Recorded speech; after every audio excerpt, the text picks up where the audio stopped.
Dear students, welcome back to my channel Enjoy Learning. In this video, I'll teach you how to solve question number 4 of exercise 7.5. So let's begin with the question. So in question number 4, it says that find the time period for each of the following. So इसमें देखिए बेटा आपको क्या क्या given है. Principal given है हर part में, interest given है और रेट गिवन है.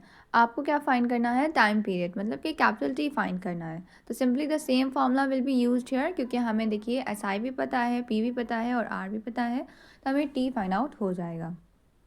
Just see this is your formula for simple interest. Simple interest is equal to P into R into T upon 100. So अब हम लोग को बेटा क्या फाइंड करना है? हमें फाइंड करना है टाइम पीरियड. तो टाइम पीरियड का फॉर्मूला हम कैसे यहीं इसी फॉर्मूले से डिराइव कर सकते हैं. हमें टी फाइंड करना है, तो टी के अलावा जो जो टर्म्स हैं इक्वल टू के राइट हैंड साइड पर, उन सबको हमें इक्वल टू के लेफ्ट हैंड साइड पे सेंड करना होगा ना, दूसरे साइड पे सेंड करना होगा. तो यहाँ पे देखिए पी है और आर है, तो इन दोनों को हम कहाँ भेज देंगे? इस साइड पे भेज देंगे ना, इस साइड पे. सो जब पी हमारा, पी और आर दोनों ही न्यूमरेटर में थे, जब हम इस साइड पे भेजेंगे तो ये दोनों हमारे डिनोमिनेटर में चले जाएंगे, डिवाइड में चले जाएंगे दोनों ही. और जो 100 था वो डिवाइड में था, तो वो हमारा न्यूमरेटर में जाके मल्टीप्लाई होने लगेगा. So here what we are having, S I पहले से था, इंटू 100 आ गया, और अपॉन में कौन कौन आ गया? पी इंटू आर आ गया. पी और आर दोनों आ गए, एंड इक्वल टू के बाद अब सिर्फ सिर्फ क्या बचा? टी बचा. तो this is your formula for finding the time period. अब सिंपली हम इस फॉर्मूले में अपनी वैल्यू सब्स्टिट्यूट कर देंगे और आप ए बी सी तीनों ही पार्ट्स बहुत ही ईजिली सॉल्व कर पाएंगे. So let me tell you the C part, because इसमें आपका जो रेट गिवन है वो मिक्स फ्रैक्शन के फॉर्म में गिवन है. बस दिखने में थोड़ा सा ट्रिकी लग रहा है, बट है वैसा ही सिंपल एंड ईजी. चाहे 8% दिया हो या 12 होल 1/2% दिया हो, हम बहुत ही ईजिली इसे भी कैलकुलेट कर सकते हैं सेम उसी मेथड से. तो चलिए जल्दी से हम लोग वैल्यू सब्स्टिट्यूट कर देते हैं. प्रिंसिपल की प्लेस पर 640 लिखना है, इंटरेस्ट की प्लेस पर 40 लिखना है, एंड रेट की प्लेस पे 12 होल 1/2. तो पहले तो हम लोग इसे कन्वर्ट कर लेते हैं. तो देखिए 12 होल 1/2 क्या होगा इम्प्रॉपर फ्रैक्शन में. पॉज द वीडियो, अपने आप से आंसर फाइंड करिए in just 2 seconds quickly.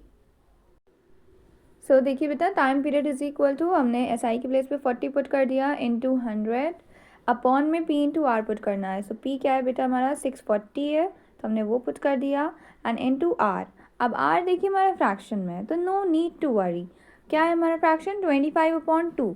So simply 25 यहाँ लिखा. अब अपॉन 2 कहाँ लिखेंगे?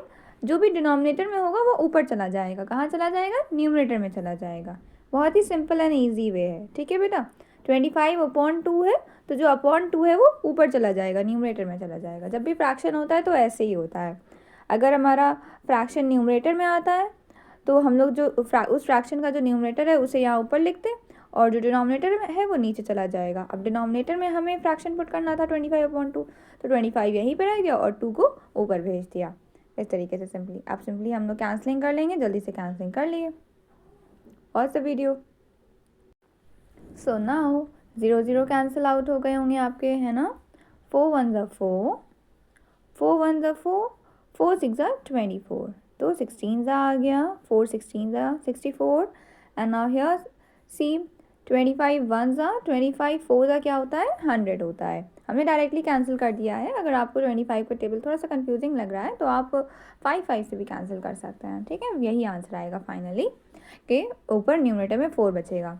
और देखिए क्या कैंसिल हो रहा है? 4 1 4, 4 4 16, 2 1 2, 2 2 4. So what is left behind? Numerator में सिर्फ 1 बचा है, एंड डिनोमिनेटर में सिर्फ क्या बचा है? 2 बचा है. तो हमारा टाइम पीरियड बेटा क्या आ गया? Time period is equal to 1/2. और हमने आपको क्या बताया है बेटा कि टाइम पीरियड हम हमेशा कौन सी यूनिट में पुट करते हैं? ईयर्स में पुट करते हैं. तो इस बात को हमेशा याद रखिएगा कि अगर टाइम पीरियड गिवन है तो वो क्वेश्चन में ईयर्स में होना चाहिए. अगर ईयर्स में नहीं गिवन है तो आप उसे ईयर में कन्वर्ट करके लिखेंगी. और अगर आपको टाइम पीरियड फाइंड करना है तो जो भी आपकी न्यूमेरिकल वैल्यू आई है ना, जो भी आंसर आया है उसके बाद ईयर लगाना ना भूलिएगा, अदरवाइज आपके मार्क्स डिडक्ट हो जाएंगे. तो क्या हो गया आपका टाइम पीरियड? 1/2 ईयर, मतलब कि half year, that is 6 months. So this is your answer. All the best. Good luck.